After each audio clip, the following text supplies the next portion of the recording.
I live less than a mile from the Shoemaker site where there's been talk of a potential data center. I also work with Detroit People's Platform, support their call to shift the policy work on data centers from an unaccountable working group to a city council task force.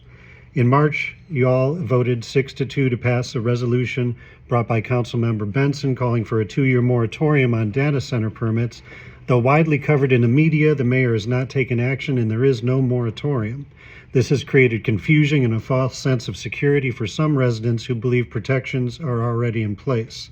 At the same time, Councilmember Benson has convened a working group to develop zoning and policy recommendations for data centers. The table includes DTE, developers, and city department representatives, but the people who live with the consequences, Detroit residents, are not fully at the table. This seems part of a pattern we've seen across the countries, with data center development has operated in the shadows. Developers have used non-disclosure agreements and meetings behind closed doors to limit community engagement and awareness. Detroit deserves better than that.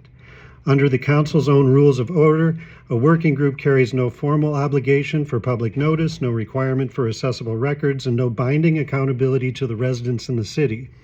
A task force is different. A task force means publicly notified meetings, accessible records, and a defined structure for community participation.